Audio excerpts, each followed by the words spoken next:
Right, students. So yesterday we talked about the sentence correction section of the GMAT test.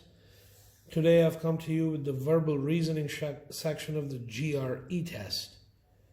Of course, I have the official guide of the GRE test in front of me. I'm just going to quickly go over some vocabulary questions with you. And this is a mixture of text completion and sentence equivalence questions. Of course, there's three combinations of questions that you can expect on the test, and you know that. The text completion questions, the sentence completion questions, and the sentence equivalence questions. So I'm just going to quickly do 4 questions, and as always, I'm just as raw and, just like you. I have not memorized these questions. I have not looked at these questions beforehand. So in the test, I have 45 seconds to 1 minute 20 seconds to solve the questions. So let's do this. And bear in mind that as I'm solving these questions, I will be thinking out loud. So let's pretend that I'm teleported into the examination hall, and I'm going to solve these questions just as you would. So the first question I have in front of me is, in her later years, Bertha Pappenheim was an apostle of noble. And by the way, before I solve this, I just wanted to add that the process of elimination is a tried and tested methodology, apart from just plain knowing the word, that effectively works in solving these GRE questions. So before you actually go and take the real test, you have to really go through a bulk of words and glance through them to prepare for the test.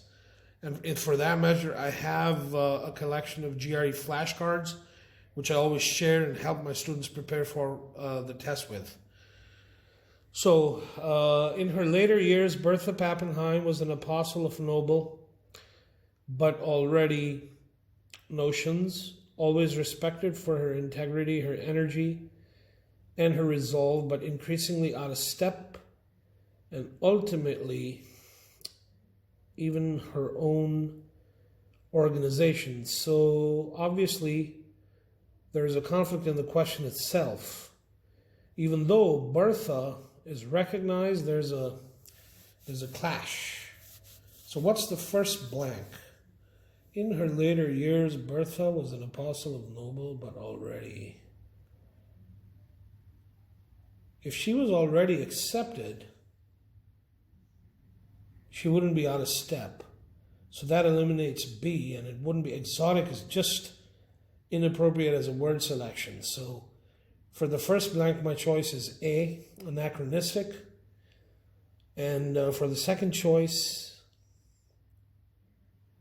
I would have to say if she's anachronistic, that ultimately alienates her. So A and F would be my choice for the first question. And again, let's see how correct we are at the end. This is fun.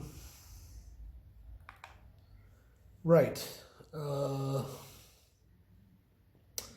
next question reads, the reception given to Kimura's radical theory of molecular evolution shows that when blank fights orthodoxy to a draw, then novelty has seized a good chunk of space from convention.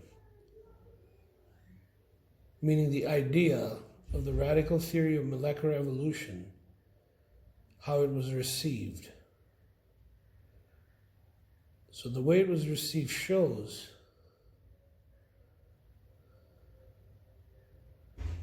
can't be caution, novelty, originality has seized a good chunk of space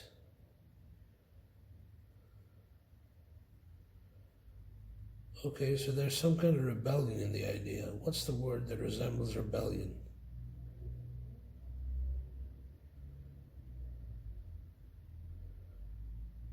Orthodoxy. not imitation, not reaction. Dogma. He's talking about a theory here. Can we equate a radical theory of molecular evolution to dogma? Invention? Although I want to say dogmatism, I'm leaning more towards D as in like invention. And I just put C on the side just to be, just to see if my original thinking was correct. So I'll mark D as my answer. I'll mark D as my answer. Could be wrong. No harm done. We're thinking along these lines. We know what we're doing. And was that C? Yeah. Let's just do that. It's either one of the two. It's either dogmatism. Caution? Could it be caution? Let me rethink my response. Caution.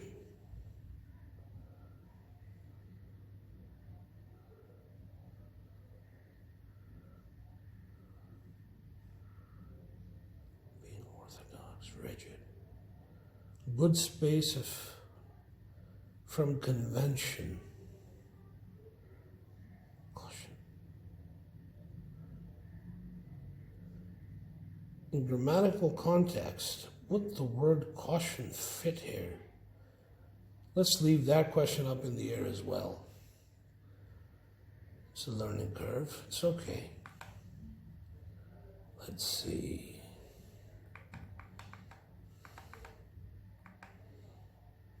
Okay.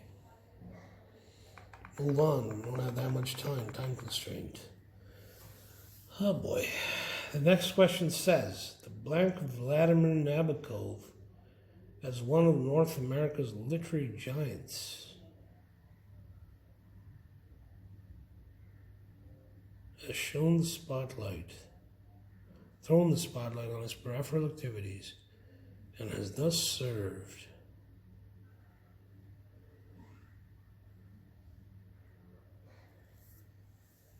perhaps overall activities.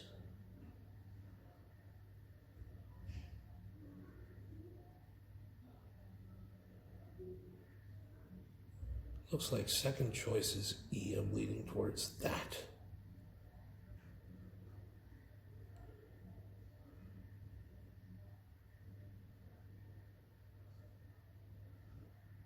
Lionization. I don't know if that fits there. Stigmatization.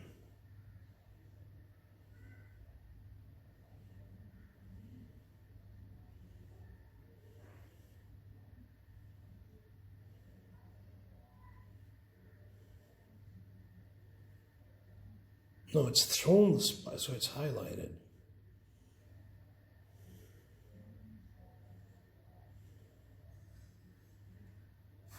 Yeah. I think C and E for that one.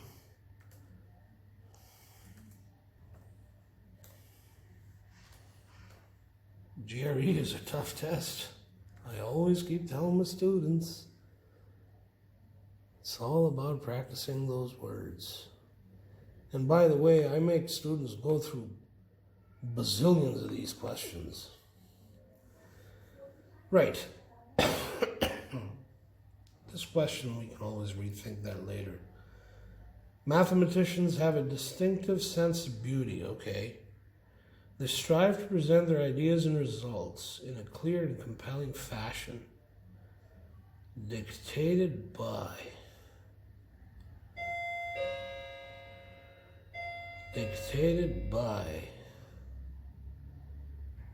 So logic is intellect. That wouldn't be a choice. Methodologies are driven by intellect. Obligation just doesn't fit the bill. Precious. Lies dictated by aesthetics. B for boy, I guess I'm narrowing it down to. Let's see how many of these I had right. Okay. All right, well, here goes nothing.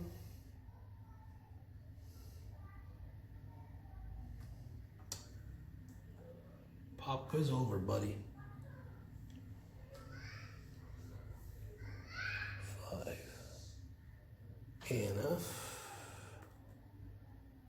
Okay, first question is correct. Second question is correct. So C was just excessive thinking. B and D. Foreground. Come on. Lionization. Okay, 7 we got entirely wrong.